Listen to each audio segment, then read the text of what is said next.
BPL 2025 সালের 1:30 আজকে শুরু হচ্ছে দুর্বার রাজশাহী ভার্সেস ফরচুন বরিশাল।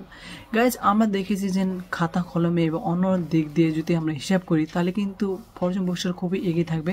কারণ গাইজ ফরচুন বরিশালে রয়েছে তামিম ইকবল সহ আরও দেশি অন্য সুপারস্টাররা, যেমন রয়েছে তাহিদ হৃদয়, গায়ে শান্ত রয়েছে, মাহমুদুল্লাহ রয়েছে, মুশফিকুর রহিম, সকল ক্রিকেটার যেন কিনে নিয়েছে বরিশালে। এবং গাইজ বরিশালে কিন্তু বিদেশ প্লেয়াররা অনেক ভালো, কার্ল মায়ার্স, ডেভিড মালান সহ গাইজ রয়েছে আরও ভালো ভালো বলার, শাহিন শাহ আফ্রিদিও রয়েছে এই দলে।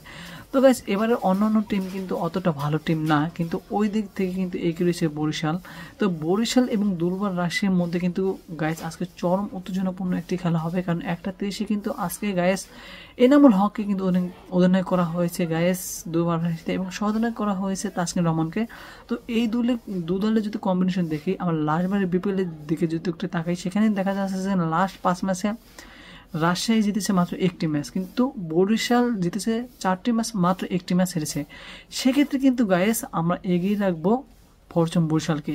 প্লেয়ার দিক বা গতবারের প্রিভিয়াস যে রেকর্ড আছে সেদিক থেকে যদি আমরা এগিয়ে রাখি, সেক্ষেত্রে কিন্তু আমরা ফরচুন বরিশালকে এগিয়ে রাখবো গাইস। তারপরও কিন্তু ক্রিকেট একটা অনিশ্চিতের খেলা, যে কোনো সময় যে কোনো কিছু ঘটতে পারে।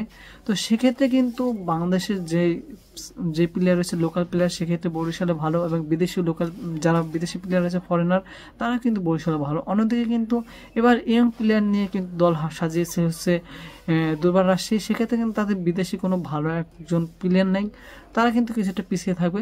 তো মিরপুর মাঠে কিন্তু 1:30 বাজে খেলাটি শুরু হতে যাচ্ছে। তো তোমরা গাইস এই ম্যাচের পূর্ণাঙ্গ আপডেট পেতে আমাদের সাথে থাকুন।